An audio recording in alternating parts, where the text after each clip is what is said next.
I never thought a single sentence from a stranger in a gray suit could erase 35 years of love. But that day, when the lawyer cleared his throat and said, "The entire estate now passes to Mrs. Claire Elizabeth Thompson alone," my world folded in on itself like a paper house in the rain. I sat there in that quiet office, still wearing the same cardigan I'd worn to my husband's funeral, and realized the girl I had called my daughter for most of her life had quietly taken my name off everything we had built together. My name is Margaret, but everyone just called me Maggie. I was 68 years old that afternoon, and I had spent the last 35 of them believing family was something you chose, not something you were born into. Let me take you back to the beginning, so you understand how deep this hurt went. I married Robert in 1972. We were young, poor, and stupidly happy. I was 22. He was 25. And we had a tiny flat above the bakery where the smell of fresh bread woke us every morning. We wanted children right away, but they never came. Month after month, the test was negative. The doctor shook his head a little kinder each time, and we learned to smile through the ache. By the time we accepted it was just the two of us, we had already started filling the empty rooms with love in other ways. That's when Claire appeared. She was 8 years old the first time. Robert brought her home. He worked as a mechanic at the garage near the primary school, and one winter afternoon he found her sitting on the curb in the rain, soaked through, school bag clutched to her chest. Her mother had forgotten to pick her up again. Robert couldn't leave her there. He brought her inside, gave her hot chocolate, and phoned the number the school had. An hour later her mother arrived, smelling of wine, muttering apologies. Claire just looked at me with those big hazel eyes and whispered, "Thank you, miss." That miss became Auntie Maggie within weeks. Then it became Mum Maggie. And finally, when she was 14 and her own mother had disappeared for the third time, it simply became Mum. Her real mother never came back after that last time.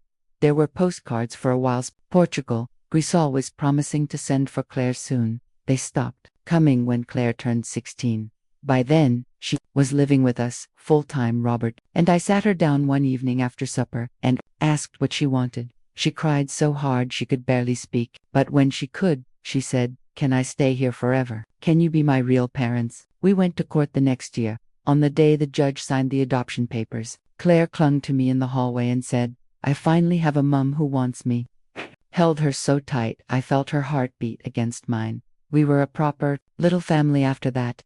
Robert taught her how to change oil and fix a flat tire. I taught her how to make his favorite shepherd's pie and how to sew buttons back on school shirts. She called us Mum and Dad without hesitation when she left for university. She still came home every weekend with laundry and stories. When she met David, quiet David, who looked at her like she was the only person in the room, we cried happy tears at their wedding. 2 years later, when little Emily was born, Claire put her into my arms and said, "Here's your granddaughter, Mum." Those were the golden years. Sunday lunches around our big oak table, birthdays with homemade cake. Christmas mornings with wrapping paper everywhere, and Emily squealing over new dolls. Robert's heart attack came sudden in 2019. One minute he was fixing the gate, the next he was on the ground. Claire and I held each other in the hospital corridor while the doctors did everything they could. They couldn't. After the funeral, Claire moved into our house, your house, Mum. She kept saying to take care of me. She said a widow shouldn't be alone. She brought Emily every day after school. She cooked meals, paid the bills from Robert's pension, sorted the paperwork. She even slept in her old bedroom, so I wouldn't wake up to an empty house.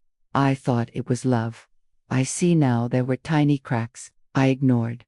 It started with little things. She would say, "Mom, you don't need to worry about the bank statements anymore. I'll handle everything." Or, "Let me keep the checkbook in my bag so it's safe."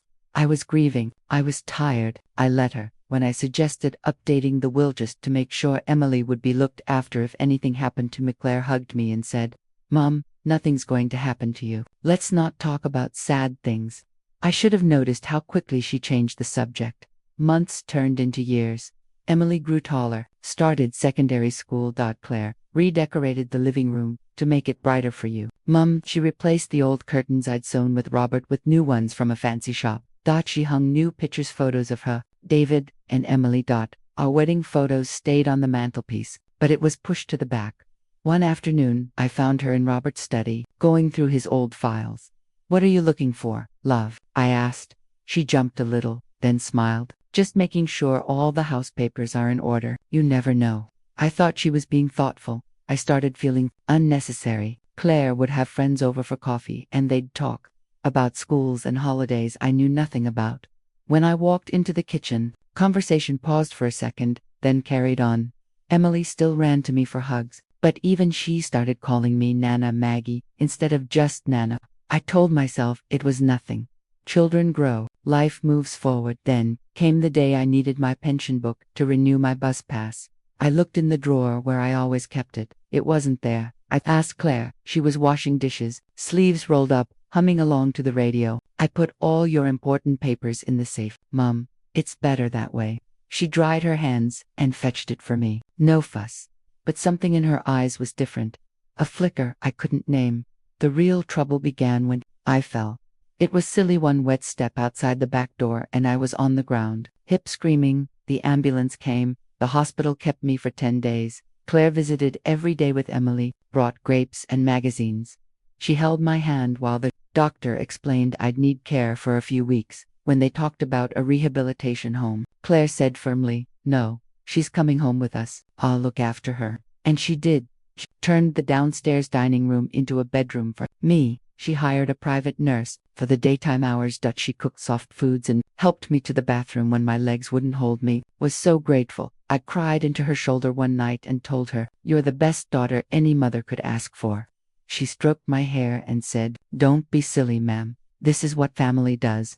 Looking back, that was the last time she called me mum without hesitation. Recovery was slow. I used a walker. I couldn't climb stairs. Claire said it made sense for her and David to move in permanently so I don't have to keep running between houses.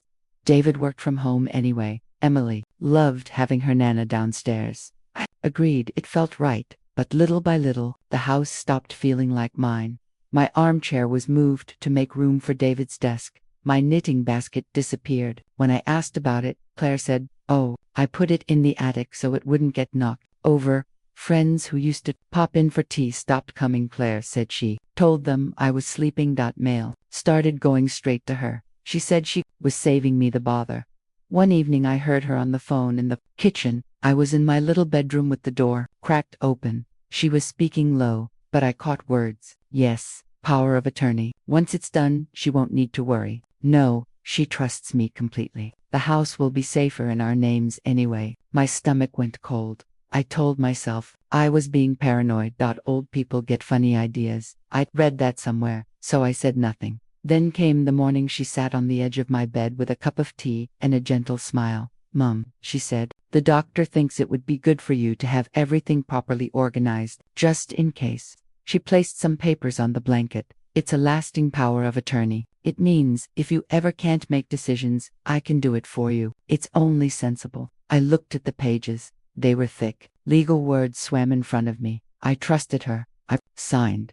3 months later, she brought another set of papers. This time it was a new will. She said mine was 30 years old and didn't cover Emily properly. She sat with me, explained everything slowly.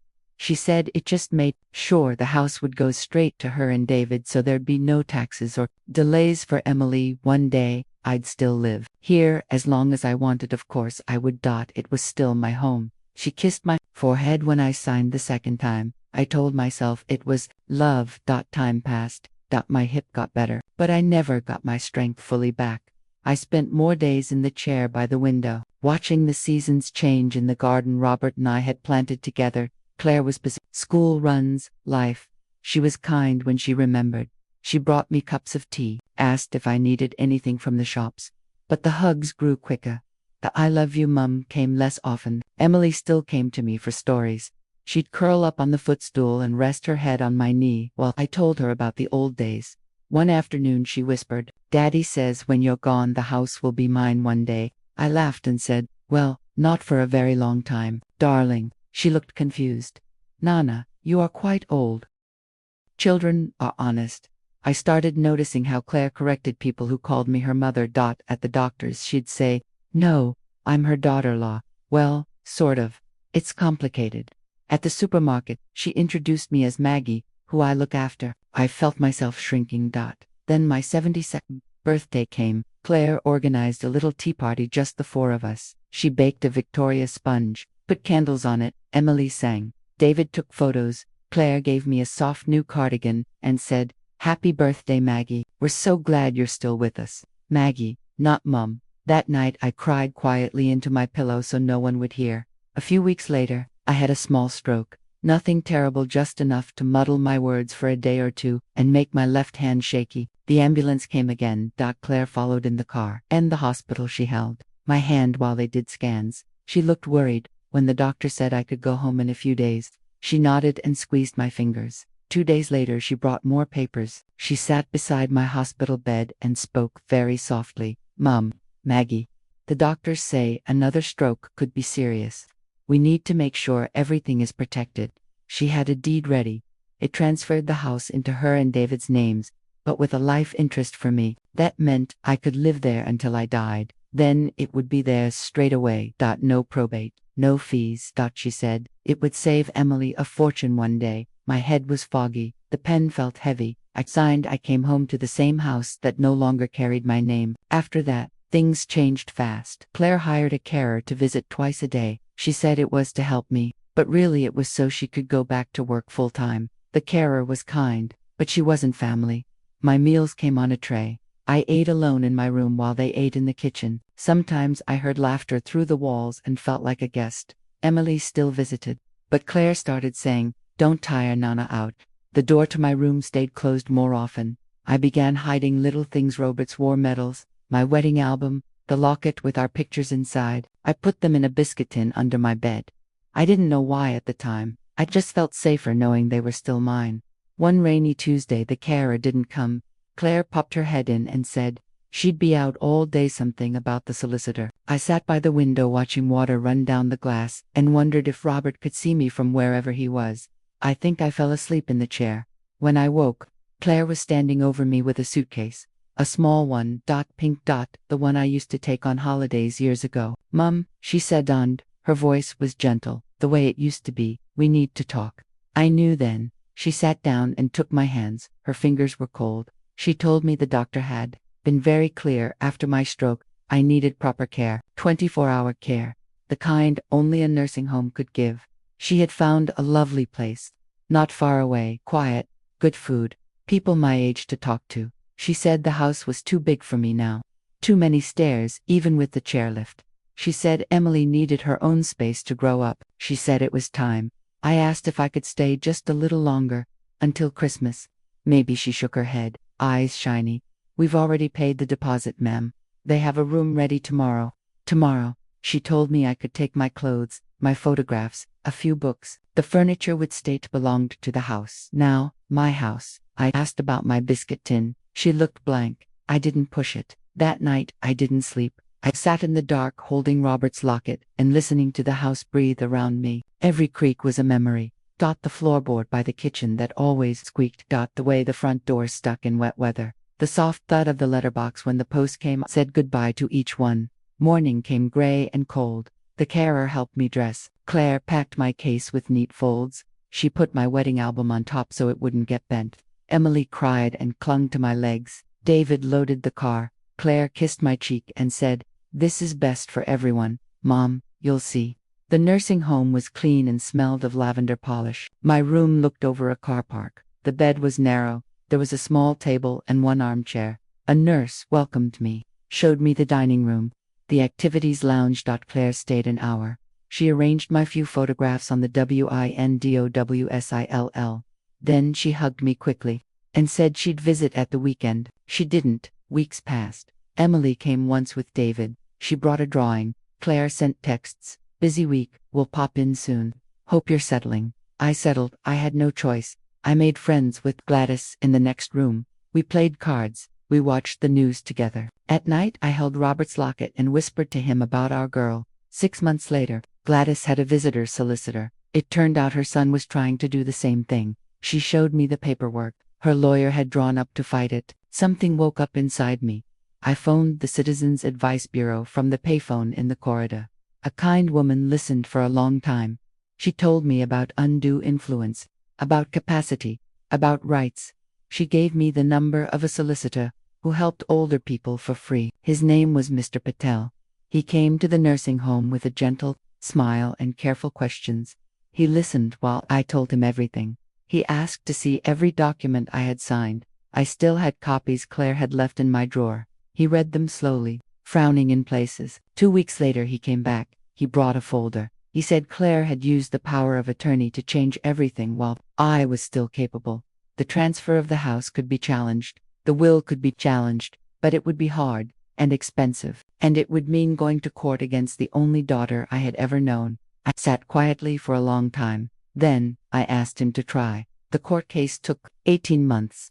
Claire stopped visiting altogether. She sent one letter through her solicitor, saying I was causing unnecessary stress to Emily. She said I had wanted to move to the home. She said I was confused about Mr. Patel. Found nurses who remembered me begging to stay in my own house. He found the doctor who had never recommended a nursing home, just care at home. He found neighbors who had seen me gardening the week before I moved out. The judge was a woman with kind eyes and gray hair. She listened to everything. She asked Claire why she had changed the deeds so soon after my stroke. Claire cried. She said she was only trying to protect the family home for Emily. She said I had begged her to do it. The judge looked at me across the room. I was shaking, but I looked back. In the end, the judge said, love is not ownership. She set aside the transfer of the house. She set aside the new will. She said no one should lose their home because they trusted the wrong person. The house came back to me. I never moved back in. I was too old by then. Too tired. I sold it for a good price and used the money to buy a little flat near Gladys. We still play cards most afternoons. Claire never spoke to me again. Emily sent me a birthday card once. No return address. Inside she had written, I miss you, Nana. I keep that card on my mantelpiece next to Robert's photo. Sometimes people ask if I hate her. I don't. Hate takes too much energy. What I feel is a deep, quiet sadness, the kind that settles in your bones and never quite leaves. I learned that family is not just the people you love, it's also the people who choose to love you back the same way, every single day. Even when it's hard. Claire stopped choosing me the day she decided my love came with a price tag. But I also learned something else. The love I gave her for 35 years wasn't wasted. It shaped her once. It lives somewhere inside her, even if she can't feel it right now. And maybe one day, when she's older and the house is quiet and Emily has children of her own, she remembered the woman who called her daughter long before the law ever did. Until then, I keep my door open. I keep my heart soft. Because that's who Robert and I raised her to be. And if she ever knocks, I will be here. I will make her a cup of tea.